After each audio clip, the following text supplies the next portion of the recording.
Olá! Estamos ao vivo! Que delícia poder compartilhar com vocês esse tema maravilhoso, gente! Que delícia! Que delícia poder falar sobre autoconhecimento, que delícia poder compartilhar com vocês mais um pouquinho dos meus conhecimentos. O pessoal gostou da live da semana passada e a gente vai ter agora live toda semana. Então já aproveita, já vou dizendo aqui muito bem-vinda a todos vocês. Já vai convidando aquele amigo, aquela amiga que tem super interesse em autoconhecimento. Fala, amiga, vamos entender como que a sua ordem de nascimento influenciou na sua personalidade? Vamos fazer isso? Então, manda o convite para quem for entrando aí. E eu já queria iniciar falando de algo extremamente importante. Lembrando vocês que tudo que eu trazer aqui nas lives, vamos lembrar, nós não somos robôs, não somos máquinas, nós somos seres humanos.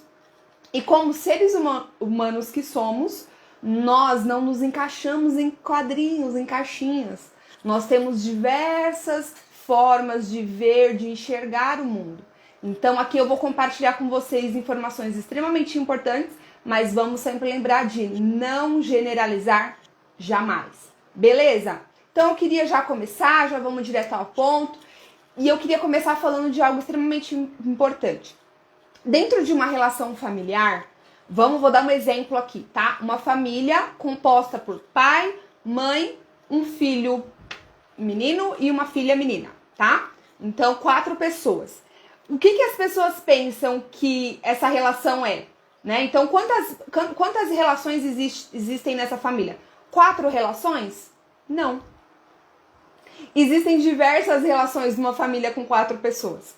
Existe a forma como o pai se relaciona com a mãe, existe a forma como o pai se relaciona com o filho, existe a forma como o pai se relaciona com a filha, existe a forma como a mãe se relaciona com o filho, como a mãe se relaciona com a filha e como eles se relacionam entre eles, os irmãos, e como eles se relacionam com o pai e como eles se relacionam com a mãe, sabe? Enfim, existem várias relações. E essa forma de se relacionar traz uma perspectiva para cada pessoa diferente. Então, uma pessoa, por exemplo, que nasceu dentro de uma família onde ele é filho único, ele tem uma forma de enxergar o pai. Já numa família de gêmeos, que nasceram na mesma época, que nasceram no mesmo dia, eles enxergam o pai e a mãe de formas diferentes. Então, eu vou explicar mais ou menos como que isso funciona. Mas antes disso, eu queria deixar muito claro. Você, que normalmente as famílias, né, elas são compostas não somente de 2, 3 filhos. Então, como considerar a tua personalidade conforme a tua ordem de nascimento, tá? Então, se você é o primeiro filho, ok, filho primogênito, fechou. Se você é o segundo filho, ou o filho do meio de 4, o filho do meio de 5, o filho do meio de 6, então você vai considerar a tua personalidade como filho do meio. Se você é o penúltimo filho ou o último filho, você vai se considerar na personalidade do caçula. Mas eu não sou o último, eu tenho mais outro depois de mim. Mas se você é o penúltimo, você vai se considerar caçula, tá? Para você entender mais ou menos como a tua personalidade foi formada. Se você é filho único. E se você tem uma diferença muito grande do seu irmão, seja o irmão anterior ou, né, ou o próximo, por exemplo, sua mãe teve você e depois de 10 ou 15 anos foi ter outro filho. Você vai considerar a tua personalidade como personalidade de filho único, porque você praticamente foi filho único por muito tempo, principalmente naqueles 15 primeiros anos onde a tua personalidade estava sendo extremamente formada. Combinado? Dito isso, vamos lá. Gente, eu tenho uma colinha aqui. Então vamos lá para a nossa colinha. Uma coisa extremamente importante. Os pais, eles influenciam diretamente na identidade do filho. Os irmãos também influenciam diretamente na personalidade daquele filho. Daquela pessoa. Então, a tua personalidade ela foi formada Pela tua relação familiar com os seus pais? Sim, mas pela relação com os seus irmãos também. Então, os irmãos, eles exercem um poder muito grande de influência na personalidade da formação de uma pessoa. E isso é pouco abordado, né? A gente fala muito sobre pai, sobre mãe e esquece de falar que os irmãos também influenciam. Deixa eu beber só um pouquinho de água. Aproveita e já convida aquele teu amigo, maridão. Sabia que se você casou com um homem ou uma mulher que é caçula como você, vocês vão ter muito problema? Se você se casou com um irmão mais velho, ou com um irmão mais novo, ou irmão do meio, chama o maridão e fala, vamos entender aqui por que você fica esperando que eu levo o lixo sempre. Chama ele. Vamos lá. Como a tua personalidade foi formada? Os teus pais, todos nós, todos os seres humanos na face da Terra, nós temos um desejo intrínseco de chamar a atenção dos nossos pais. Todos nós. Nós passamos a nossa vida inteira querendo chamar, nossa infância inteira, querendo chamar a atenção dos nossos pais. E conforme a gente queria chamar a atenção dos nossos pais, dependendo da reação deles, seja através de encorajamento ou de aplausos, né? Parabéns, filho, isso aí. Ou desestimulando algum projeto, ou te comparando com o irmão, ou comparando você com outro colega, outro primo, outro vizinho. E isso influenciou na tua personalidade. Beleza? E aí, dentro disso, eu queria falar algo muito importante. Quem é papai e mamãe aqui, se manifestem que eu quero ouvir. Estudos apontam que 95% dos pais têm um filho favorito. 95% dos pais têm um filho favorito. E os outros 5% mentem sobre o assunto. Papai e mamãe, me diz aí se isso é verdade, se esse estudo faz sentido ou não. Gente, não estou falando de amar. Amar, o pai ama todos. Mas o pai, estudos realizados com homens e mulheres, tá? Ambos os sexos, tem um filho favorito. E eu te digo mais, sabe quem é normalmente, na sua maioria, vamos lembrar, não vamos generalizar nada, mas na sua maioria, os homens primogênitos, né? Os primeiros filhos homens são os preferidos de uma mãe. Olá, a Cia tá dizendo que ela é a preferida. Isso aí, eu também sou a preferida, gente. Que os meus irmãos não ouçam. Mas enfim, os homens mais velhos são os filhos preferidos de uma mãe. Já as meninas caçula, né, a filha caçula, mulher, são os preferidos do pai. Nesse estudo apontava isso, tá? Então os preferidos aí, e o filho do meio, tadinho do filho do meio, não é preferido nem do pai nem da mãe, né?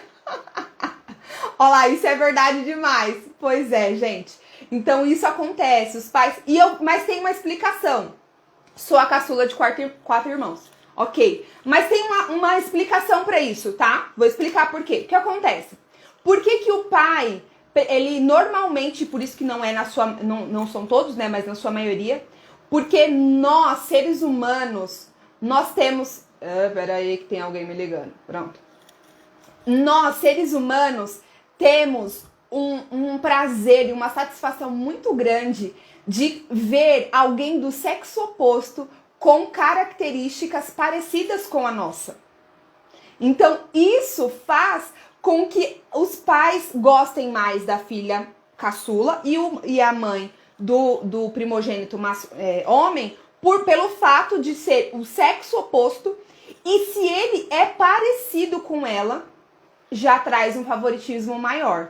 Agora, quer ver algo extremamente importante? É a filha mais nova seguir a profissão do pai. Aí derrete o coração do pai, o pai não aguenta. Ou o filho mais velho seguir a profissão da mãe. Ou se tornar um pouco mais romântico. Por exemplo, quer ver agradar o coração de uma mãe? É ter um filho que se torna padre, que se torna pastor, que se torna filósofo, professor. Meu Deus, a minha sobrinha não para de me ligar. Se isso acontece, pronto. Aí favoritismo acaba sendo ainda maior, tá bom? Bom, agora vamos falar sobre a personalidade de cada ordem de nascimento, começando pelo primogênito. Então, se você é primogênito, você normalmente, em sua maioria, é maior do que os seus irmãos e mais saudável. Por quê? Porque você teve todas as vacinas em dia, porque você não precisava dividir a frutinha, a papinha, não precisava dividir o chocolate, enfim. Então isso fez com que você se tornasse maior e mais saudável. Vamos lembrando que nós estamos falando de uma maioria, tá?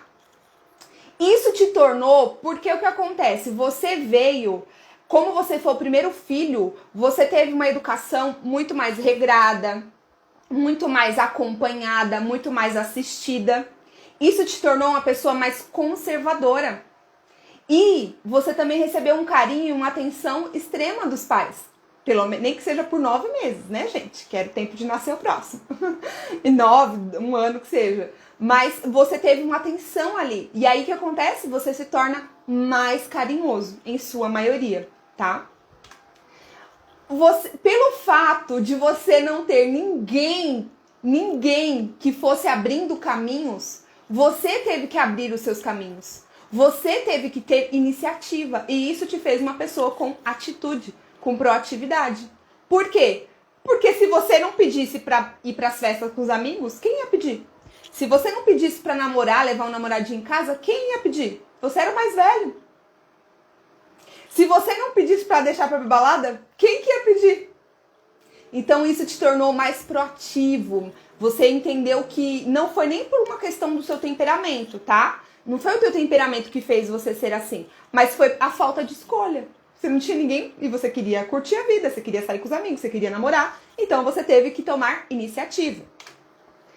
E aí, por conta disso, você tende a assumir um papel de mais autoridade. Então você tem você naturalmente é um pouco mais autoritário. E por conta disso, você desenvolve qualidades de liderança, né? Você acaba tendo ali qualquer lugar, você acaba tomando a frente, se tornando líder. Faz sentido, gente? Que bom que faz sentido. Eu também, quando eu li essa teoria, eu falei, agora entendi meu marido, agora me entendi, né? Então é isso aí. Bom, outra coisa, você que é primogênito, você é acostumado... Ah, esqueci de botar o nome da live, né, gente? Pera aí. Só um minutinho para eu fixar o comentário. Filho, fixa, por favor. Fixar comentário. Pronto, foi. Seguindo. Então, como você já era acostumado a proteger seus irmãos mais novos, você desenvolveu uma habilidade maternal ou paternal maior. Porque você não pediu para ter uma criança pequena aos seus cuidados, mas automaticamente você passou a tê-lo. Então você tende a ser um bom pai e uma boa mãe. Hashtag fica a dica para quem quer casar aí, ó. Escolhe um irmão primogênito para ser um bom pai e uma boa mãe, viu, gente? Bom, e aí com toda a sua rotina de tomar a frente, de abrir caminhos, ser proativo, tomar atitude, você normalmente assume cargos de chefia e de liderança. Por isso que você tem uma tendência maior a ganhar mais do que os seus irmãos. Vamos, né? Na sua maioria. Beleza? Então, essas são as características do primogênito. Então, tá? Porque você teve que abrir caminhos, isso formou toda a tua personalidade dali pra frente. Agora vamos falar do segundo filho, né? Ou do meio de 4, do meio de 5, do meio de 7, enfim, filhos do meio. Tenho dó, tá? Dos filhos do meio. Quem é filho do meio, escreve aqui. Sou filho do meio. Porque, meu Deus, tadinho dos filhos do meio. Eles já são subestimados, gente. Por quê? Porque eles já tem alguém que em algum momento já fez algo. Então já começa a comparação. Então, teu irmão andou com 9 meses. Teu irmão não sei o quê, né? Teu irmão já fez isso. o teu irmão já fez aquilo. E aí ele já é subestimado, ele já cresce do tipo assim, eu tenho que ser melhor do que o meu irmão, porque afinal ele já nasce num ambiente de comparação desde a infância. E aí ele precisa fazer o quê? Lutar por reconhecimento o tempo todo. Porque afinal, para os pais, para a família, a referência que eles têm é o irmão mais velho, ou a irmã mais velha. Então ele fica ali, ó, lutando para buscar reconhecimento. E aí, por conta disso, ele demora para conseguir uma direção na vida dele. Porque ele tem muita dificuldade de encontrar a sua identidade. Porque ele fica o tempo todo ali voltando para o meu irmão fez isso, o meu irmão fez aquilo, será que eu tenho que fazer igual? Então ele se sente até um pouco perdido, tá? Em relação a descobrir quem ele é, né? O que ele nasceu para ser e fazer. E ele também se deixa ser muito influenciado pelo irmão. Naturalmente, porque ele não sabe ainda, ele não sabe qual que é a identidade dele, ele não sabe ainda o que é certo e errado. Então, tudo que o irmão dele fala e faz, ele tenta até imitar. Então, até ele conseguir depois identificar que ele pensa diferente, que ele gosta de outras coisas, demora. E aí, por conta disso, por conta dessa comparação, ele sempre acaba querendo ser melhor do que o irmão. Isso pode gerar uma rivalidade entre os irmãos, muito grande, principalmente na adolescência. Mas depois, na vida adulta, quando o filho do meio começa a se achar, ele passa até a respeitar o irmão mais velho, ter uma certa admiração na sua maioria. Mas na adolescência, na infância, ele fica sempre querendo ser melhor que ele, tá? E aí, por conta dessa cobrança da família, o irmão do meio, ele se coloca metas muito mais altas do que ele conseguiria alcançar. E aí, o que ele faz? Ele não alcança e se frustra e se sente um fracassado. Na verdade, não é porque ele é um fracassado, é porque como ele tem essa comparação, ele fica assim, ele entra em projetos que ele não tem capacidade, ele entra em trabalhos que não é pra ele entra em profissões, às vezes a mesma profissão do irmão. Então ele se sente muitas vezes ali, tipo, meu Deus, sabe? Por que eu não consigo vencer na vida? Não é porque ele é ruim, não é porque ele não tem capacidade, mas é porque ele mesmo entra em projetos que ele não teria capacidade de estar ali, sabe? Tudo isso pra querer chamar a atenção dos pais e querer ser parecido com o irmão ou melhor que o irmão. E aí ele tende a ter um problema sério com a autoestima por conta dessa sequência. Então, puxa vida, eu não consigo reconhecimento, eu não consigo alcançar minhas metas, e aí eu gero, vai baixando a minha autoestima, sabe? Porque na final eu não sei o que eu quero fazer. Então, normalmente, gente que tem problema com autoestima é o irmão do meio. E aí, depois do irmão do meio, vem o irmão mais novo, né? Então, os pais, eles tiveram ali um percentual de atenção pro mais velho. Depois vem o irmão mais novo, que depois chama a atenção de todo mundo, que é o bonitinho. O irmão do meio perde a vez, bem rapidamente, na sua maioria. E aí, o que ele faz? Como ele não se sente aceito dentro da família e não se sente dentro, assim, não me dão atenção, não me reconhecem, ele costuma a ter laços muito mais fortes fora da família. Então, normalmente o irmão do meio é aquela pessoa que é mais desapegada da família, é aquela pessoa que tem vários amigos muito fora, é aquela pessoa que facilmente passa o Natal longe da família, sem dor de cabeça, é aquela pessoa que muda de país sem crise, tá? Então, mas normalmente o irmão do meio cria laços fortes fora da família. E aí, chegamos no caçula. Quem é caçula, gente? Aqui, eu sou caçula. E aí, tem... o que acontece? Vou até dar um exemplo pra vocês que tem uma família aí meio bagunçada que nem a minha. Eu fui caçula até os meus 17 anos. Com 17 anos, o meu irmão mais novo, que não morava comigo, veio morar com a minha família. Só que com 17 anos a minha personalidade já estava inteira formada. Por isso que dentro da personalidade dos irmãos, eu continuo me considerando a caçula, porque com 17 anos a minha personalidade estava todinha formada. Então, quando meu irmão veio, não influenciou mais nada a relação dele com os meus pais, tá? Então, prestem atenção se vocês têm essa questão. Eu tenho um filho, eu tenho um irmão que mora só por parte de pai, mas esse irmão morou com você? Não, nunca morou, então não influencia, tá? Conta com quem morou com você até os 10 anos, beleza? Passou disso, não influenciou muito mais na tua personalidade. Os caçulas, tadinhos, eles costumam ser os mais fracos, até fisicamente. Eles crescem, gente. Eles só faltam ser comidos vivos pelos irmãos. Por quê? Porque é aquela história. Não pode fazer isso porque teu irmão é pequeno. Não, porque teu irmão é novo. Então os irmãos já começam assim, tudo é pra esse menino. Tudo é pra essa menina. Tudo, sabe? Então isso, os irmãos começam a gerar uma certa antipatia. Não, como que é? Antipatia, acho que é isso. Antipatia do mais novo por conta dos pais que protegem o tempo todo, entende? Então isso acaba gerando aquele conflito.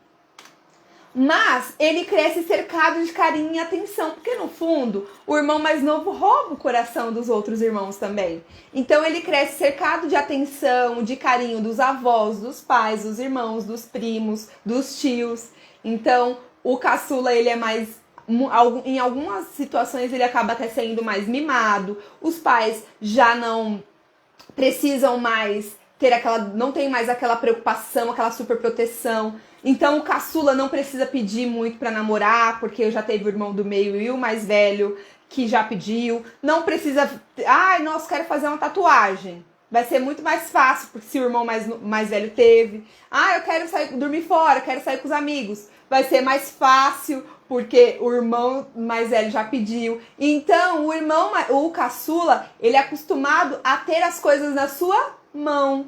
Ele não é acostumado a tomar iniciativa, a ter que desbradar as coisas, entende? E olha que interessante, eu me casei com quem? Com o caçula também, meu marido também é caçula. E o que deu? Deu ruim, obviamente. Por quê? Eu acostumada a ser servida, ele acostumado a ser servido. Nos casamos, e aí ficou um olhando pra cara do outro, esperando alguém servir, né? Aí depois, hoje a gente já tem 8 anos de casado. Depois de alguns anos a gente já chegou à conclusão de que a gente precisava fazer, que ninguém ia fazer pela gente. Principalmente o trabalho sujo. Porque aquilo do dia a dia é normal, mas quando tinha uma coisa assim, sabe, muito chata de se fazer, uma coisa muito difícil, alguém iria fazer pelo caçula. E aqui no caso, não tem o caçula, né? Então a gente aprendeu com o tempo. O caçula, ele pode se sentir em alguns momentos inferior ou até mesmo dependente. Por quê? Ele já cresceu com a casa cheia. Então ele tem uma tendência, pelo menos no início ali da juventude, a sempre que vai comprar uma roupa, querer uma opinião. Sempre que vai iniciar algum projeto novo, precisa de uma aprovação de opinião de alguém.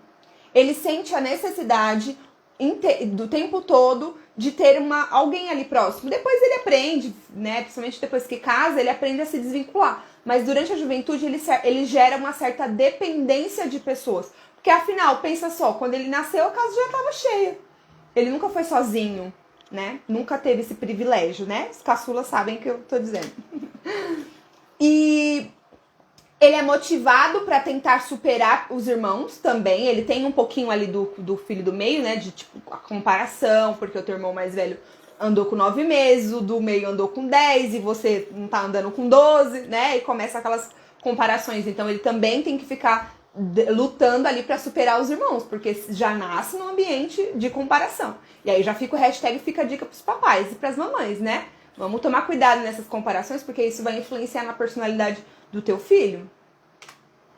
Muitas vezes, como ele já nasceu num ambiente de muita disputa, muita comparação, ele tende a escolher uma área específica e ele fica muito bom naquilo que ele escolhe.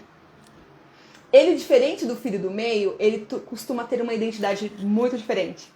Ele já se acha mais facilmente, ele normalmente não segue a profissão do irmão mais velho, muito difícil.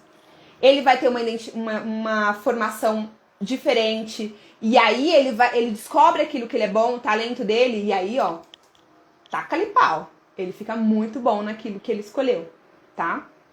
Vamos falando aí se tá fazendo sentido, gente.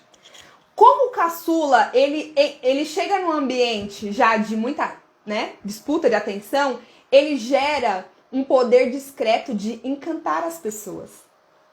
Então o caçula, ele é aquele que tem facilidade de lidar com as pessoas, ele fala com todo mundo, se dá bem com todo mundo, faz amizade à torta e direito. Então o caçula, ele tende a ter essa habilidade de encantar, esses poderes discretos, para poder ali conseguir até ganhar destaque e ser reconhecido.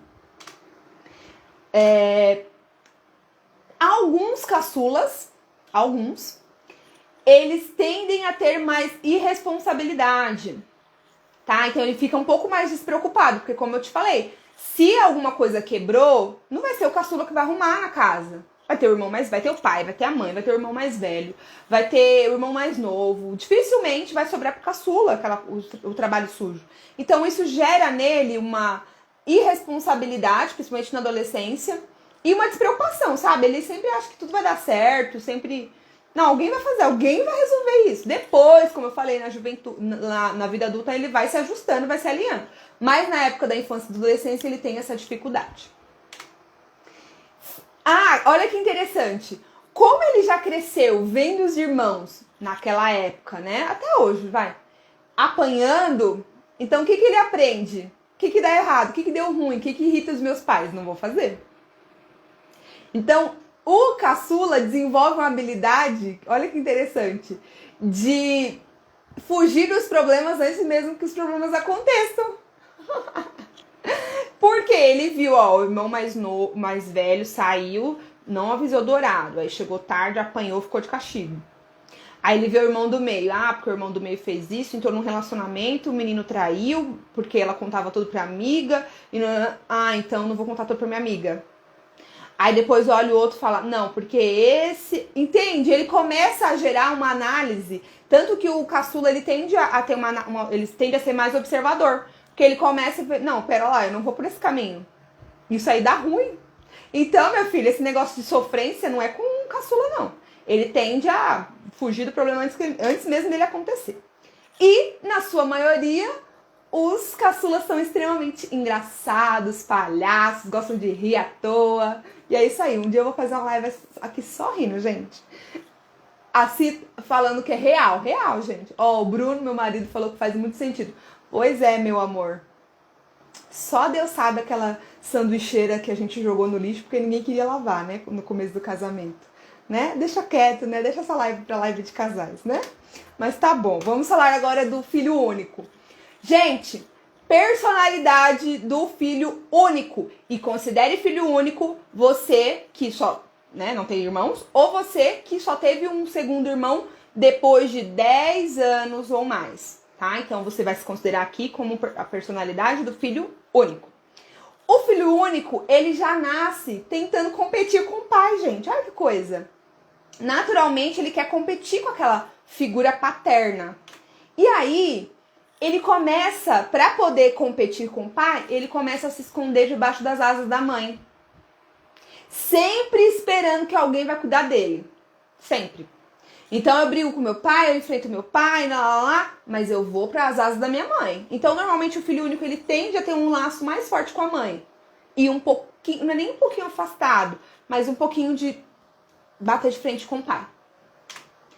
E aí ele sente uma necessidade muito grande de proteção, porque como ele ficava ali, né, ao invés de entrar debaixo da proteção do pai, ele ficava enfrentando, ele automaticamente vai querer entrar debaixo das asas da mãe e ele acha que todo mundo deve protegê-lo. Então ele passa a vida inteira sempre sentindo a necessidade de proteção. Olha que interessante. E automaticamente, gente, não são, como eu falo, a gente não pode nunca generalizar, mas automaticamente os filhos únicos, eles tendem a ser mais egoístas e independentes, porque eles sempre foram sozinhos. Então eles tendem a se virarem sozinhos e aí nunca tiveram que dividir. Gente, quem dividia traquinas, gente? Não era ruim dividir traquinas? Misericórdia, ninguém gostava de dividir traquinas, gente. O sonho da gente era comer a traquina sozinho, quem tem irmão sabe disso. Mas o irmão, o filho único, não tinha que dividir traquinas com ninguém. E os Yakult, e os Danone, ele não tinha que dividir com ninguém, gente. Então, automaticamente, ele cresce não tem, já te respondo, tá, Clau? Ele já cresce tendo essa mordomia, então ele naturalmente ele se torna mais egoísta e ele não percebe isso, não é um egoísmo pensado estrategicamente, ele simplesmente compra algo, abre, come e não oferece pra ninguém. Se ele vai no mercado, ele vai comprar só pra ele, entendeu? Porque ele gerou isso durante a vida dele, um egocentrismo maior. Ele também tem dificuldade de se relacionar com pessoas da mesma idade. Olha que interessante. O filho único, ele tende a gostar de se relacionar com pessoas mais novas ou pessoas mais velhas, mas pessoas da mesma idade, ele tem dificuldade. Ele bate de frente. Freud explica. Ele tende a ser muito perfeccionista, porque afinal a roupa dele era sempre passadinha, ele era sempre bem cuidadinho, ele sempre tinha tudo muito nos horários, regrados, era uma proteção dos pais, a proteção dos avós, só presente só pra ele. Então ele tende a gerar um perfil mais perfeccionista, tá? E é isso. Essas são as personalidades de cada um. Minha irmã nasceu, eu tinha 7 anos. Entra nessa filha de único ou mais velho. Entra no de mais velho, tá? 7 anos ainda tinha muita coisa pra trabalhar na tua identidade.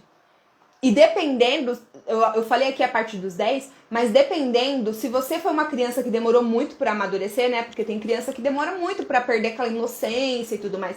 Dependendo, pode considerar aí a partir dos 13 anos pra poder se considerar como filho único, tá? E eu queria compartilhar com vocês algo agora muito importante. Olha, os irmãos, como eu falei, eles influenciam na nossa personalidade. Mas nós temos que aprender a valorizar mais os nossos irmãos. Sabe por quê? Os irmãos, aqui vem a frase que a Michelle adora, depois a Michelle grava dublando. Os irmãos são os únicos que vão correr a estrada da vida conosco por mais tempo. Eu vou repetir mais uma vez. Os irmãos são as únicas pessoas que vão percorrer a estrada da vida conosco por mais tempo. Por quê? O filho, o marido, por exemplo, ele vai entrar na nossa vida a partir da adolescência, né, no namoro, na juventude, 20 anos, 18, 20 anos. Os filhos entram na nossa vida só da vida adulta, depois dos 20 para cima. Os nossos pais morrem quando a gente entra no começo da velhice. Então, na maioria das pessoas, quando a gente tem 40, 50, no máximo 60 anos, os nossos pais se vão. Mas os nossos irmãos não. Os nossos irmãos, eles normalmente nasceram ali na nossa faixa de 0 a 10 anos, na sua maioria. E eles vão, como eles têm mais ou menos a mesma idade que nós, eles vão nos acompanhar até a nossa velhice. Então, os irmãos são as únicas pessoas no mundo que percorrem a nossa estrada da vida por mais tempo ao nosso lado. Então nós temos que aprender a valorizar cada um deles. E uma coisa muito importante que eu queria compartilhar com vocês, espero que vocês tenham gostado, e eu queria falar que se você tiver interesse na mentoria Despertando a Sua Essência, deixa aqui na sua inscrição no link da bio, porque a gente vai abrir uma segunda turma ano que vem, tá? Deixa lá seu nome na lista de espera. Gente, espero que vocês tenham gostado. Era isso que eu queria compartilhar. Espero que tenha ajudado vocês a se entenderem, a se conhecerem um pouquinho mais. E a gente se vê semana que vem com outro tema maravilhoso sobre autoconhecimento, sobre organização, sobre planejamento de vida, sobre entender o cérebro, comportamento humano. E é isso, tá? Agora eu vou para minha aula de dança. Muito obrigada por vocês que me acompanharam. Um beijo no coração. Tchau, tchau!